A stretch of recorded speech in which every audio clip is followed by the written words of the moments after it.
What's up, grinders? Welcome back to the channel. You probably noticed a bit of a background change. Decided to film this one inside the family motorhome, which is on my family's property here. So instead of going out into the bush this time, because last time I got attacked by so many goddamn mosquitoes that I had to go find out their queen and kill her.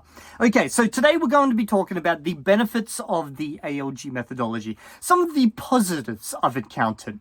Now, I decided to make this video because within the ALG community, the automatic language growth community, when people do mention my name, which is not very often, funnily enough, when people do mention my name, it's usually in a negative light. They look at me as either the guy who's not doing the method, even though I am, or the guy who is out to destroy the method, when realistically that has never been my objective along the way. I have this entire time using this method to learn Spanish and get up to where I am, 600 plus hours of learning Spanish via this method. My entire objective has been to just basically filter out the bullshit and find out what's true and what is actually possible with this method. Now, unfortunately, for some people, that means I've destroyed the mystique, or I presented something that they believe to not be true about the method, okay? But for me, I am not a fundamentalist with anything, okay, in my life. I'm the type of guy who's like, that sounds fascinating. Might be true. I don't think it is. Might be true. I'll go try it out. Now, obviously, I have some sense about me. I'm not the type of guy who's like, I heard someone said if you jump off a bridge, you might learn to fly. Might be true. Probably not. Let's try it. Whee! Like, I'm not that type of guy, okay? But, like, when it comes to language learning methodologies, and specifically ALG, it sounded like an interesting experiment from the beginning. Can you really learn a language via just watching content? Now, before I even started this experiment, I believed you could, okay? The reason being is because I had taught Esperanto just via direct method, but there was a lot of output during my direct method courses. Now, let me explain the difference between direct method and ALG, okay? So direct method is basically a method where I teach you a language via the language. So we start really simple, I point at myself and I say, I am. And then I point at you and I say, you are. And then slowly over time, we introduce more and more complexity to the point where I can finally start to teach you a little bit about the language via the language. And the more we do that, the more we build up the language. And the whole idea here is that you learn the grammar of the language in the language itself, okay? And this is a method that I absolutely love to this day. It's actually one of my favorite methods to learn a language. And by the way, direct method doesn't actually require that you learn the grammar of the language, but it is my preferred method that you learn the grammar of the language via the language, and then you also extend that out to other things. But that's the specific focus, is getting into the language as fast as possible and getting you speaking as fast as possible, okay? So it's very different to ALG, which is sit down and watch content at a level which is, majority understandable for you, 90% plus type of thing. And then just over time, slowly getting bits and pieces of the language and building up a foundation and then more and more in depth. And it's also very different to just saying, getting a lot of comprehensible input. Because I see so many people that are like, ALG works for me. I just add flashcards. That speeds it up. Well, that's not ALG, okay? ALG has a very, very specific set of rules that you need to follow when learning via this method. And that's what I wanted to test from the very beginning. I wanted to see if it was actually possible, because for one, there was stuff that they said which it just didn't sound correct, okay? But I'm also the type of person who is smart enough to realize that I can't have too hardcore of opinions about something without actually having tried it myself. So that's why I set on my actual experiment. And then obviously, as my experiment has progressed, I've shared with you the results. Those results have been in some ways received very positively, in some ways obviously very negatively. And also I've had very negative experiences with certain aspects along the way, and I've shared those. And therefore I am seen within the community, when my name is actually spoken about, as kind of a dark horse or someone who's just out to shit on the method. But that doesn't mean that was my intention.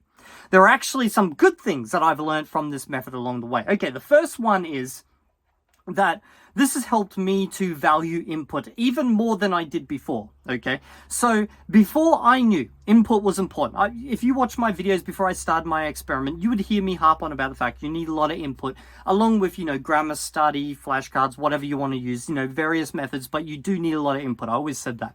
But, the fact that I have managed to get to I don't know, an A2, B1 understanding of Spanish just via input really shows to me that, you know, input is highly valuable. You do get a lot from it, okay? And it's helped me to realize that I should probably put more focus on that. Now, maybe this is not true for you guys, but for me it is. I'm a YouTuber. I love talking. I don't shut the fuck up, okay? That's what I'm doing right now. I'm literally just talking. But like, for me, it helped me realize that, you know, this actually does help me a lot more. It helps sharpen my understanding of the language a lot more and kind of hear those random little turns of phrases and stuff that I just didn't quite get before when I was more mechanical in my approach, because I would be, you know, more studying one type of, you know, piece of content and, you know, sentence mining that and practicing it. But with the ALG shotgun approach, you really do just get the entire language, and then you kind of pick up on the most common patterns. And that does kind of help you in a lot of ways, okay? So it's helped me kind of grow a more of a positive, I guess, what's the word for it? It's not influence or anything like that. It's more of a positive outlook on a heavy input approach, okay? Now, the second thing is, it has helped me develop a much higher tolerance for ambiguity. So, for example, in the past with Chinese, if I'd hear a sentence, if there was, let's say, I don't know, a big part of that sentence that I didn't understand, maybe, you know, 10, 20% or something, I didn't understand. It would be like I hit a speed bump, but rather than going over the speed bump and going, oh, okay, well, didn't get that, I'll continue moving forward. It was more like I hit a brick wall, because I'd stop and I'd be like, oh, man, let me just review that in my head, try and get it. But by the time I broke it down, or I didn't break it down, the whole thing that was being discussed has moved on.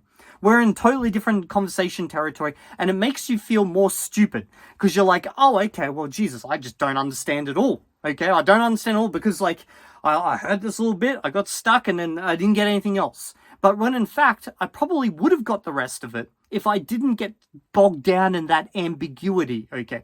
So with ALG, there's nothing you can do but sit there and go, well, didn't get it, just got to move forward type of thing. And by doing this for hundreds of hours, I've noticed I've actually had a massive impact on my Chinese. When I watch Chinese content now, if I hit some point where I just don't understand, it's just like, meh, whatever. Like, it just flows past me, and then the next bit comes in. I'm like, okay, I understand that. And as a result, because I kind of just let that part that I just don't understand go by, the overall, like, thing that's being discussed, I actually understand better. So it has increased my tolerance for ambiguity through the roof. So that is, I would say, the biggest benefit that I've gotten so far out of it. I guess another thing that I've gotten out of ALG is a better understanding of people's goals overall. So I've always been very open to, you know, people having very different goals when it comes to languages. After all, I'm a fucking Esperanto speaker. So people get confused about the fact why you'd even learn a conlang, okay? So I've been very open to this, but let's just say I've broadened my horizons quite a bit, because I've worked as a tutor, and I understand that most people go to tutors, they want to get good at speaking, okay? Yeah, they'll focus on reading and listening and stuff, but they're there to talk. So I guess fundamentally, deep down, I always assume that everyone just wants to talk. Some people can't, because maybe they're studying the classics such as Latin or whatnot, and they just don't have anyone to speak with. But at the end of the day, I always assume they want to talk. Apparently, there is a massive subset of people who all they want to do is just watch content or just read content in the language and have absolutely zero desire to use the language in any way. Now, I had heard about these mysterious individuals before. I've seen them in my comment section. They'll be like, Evildea, don't forget about us, the readers. We don't care about any of that. And I was always like, okay, well, I guess there's a couple of you guys out there. But, you know, in the ALG community, I would say the vast majority of people that I have encountered, they seem to be just happy to watch content. That's all they want to do. Now, a lot of them eventually do want to talk, and maybe after they've done so much content absorption, maybe they feel more confident in talking. So I feel like it's opened my horizons to the type of people who like this method. So people who are generally just happy to sit there and watch content with no real objective in mind, know where they really want to go. And therefore, I guess when I'm working with people in the future, when I encounter this type of person, I can recommend this method as a possibility if they're not, you know, interested in others. And finally, I've always been someone who's kind of, you know, had an interest and love for grammar. Never been good at it, funnily enough. I've been always terrible at grammar.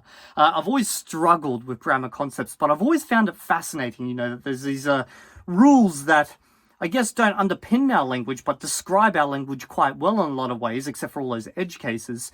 But there is people who, if you even mention the word grammar, they pass out. They're just instantly like, type of thing. Okay? And it's always fun to have a discussion with those types of people, and there's a lot of them in the ALG community. Those are the type of people who do not at all want to, they would rather walk 1,000 miles than look at a grammar book and shorten that down to a, 1 or 2 miles type of thing. I'm speaking in miles for you Americans because I don't want to scare you with that, that kilometer, that word.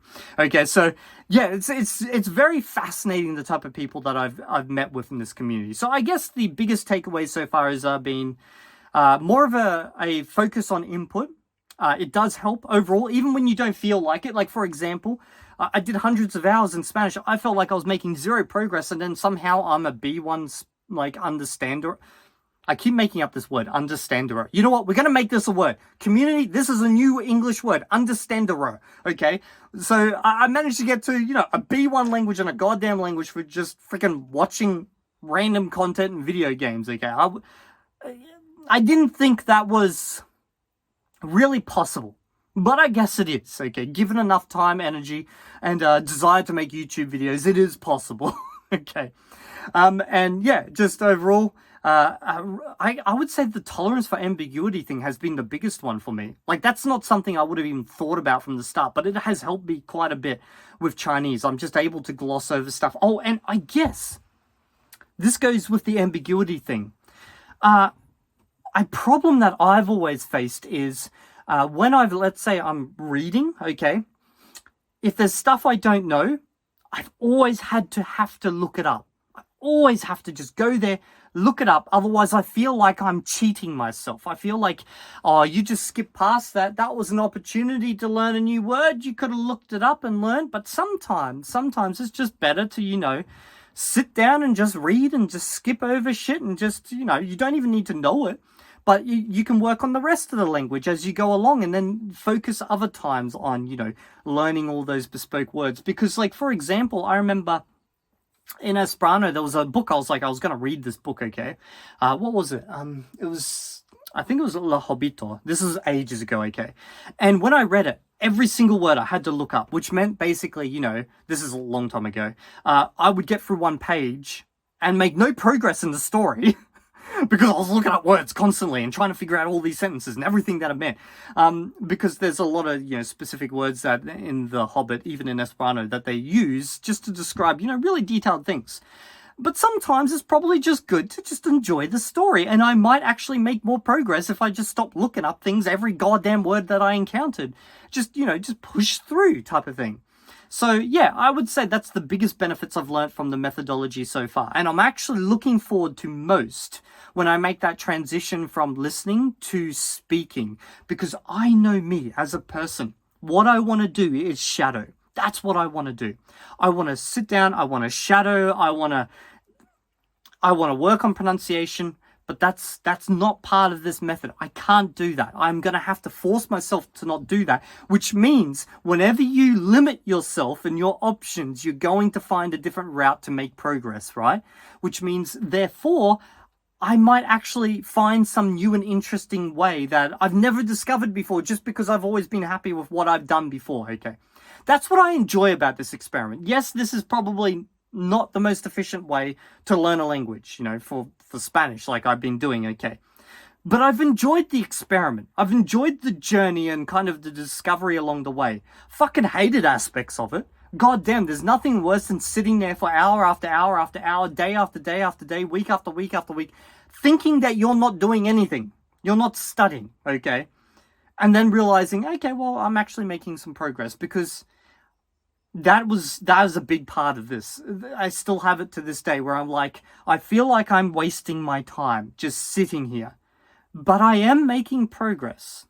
So there have been some really good positives to this for my language learning, of Spanish, and also for adjacent languages, and then also for me as a kind of a tutor and what I can offer potential students in the future, even though I don't really have students anymore, but I always see myself as a teacher. But yeah, that's some of the positives. And guys, remember, I'm not here to destroy your community, okay? I'm here trying out a method to take away what is good from this and what is not, and to use that in the future. Anyway, I hope you've all enjoyed this video. Make sure you fucking subscribe. So many of you come back every day, watch my goddamn videos, but you don't hit that sub button, okay? And apparently there's this new hype feature, which sounds so freaking lame to me. Hey, can you hype my video? Hype it, guys. Hype it. I don't even know what that does. It sounds so... You know what? Don't hype my video. That sounds lame. YouTube needs to rename that. Yeah, fucking hype. What the hell is that? I don't know why I'm rambling on this. I'll see you all next video.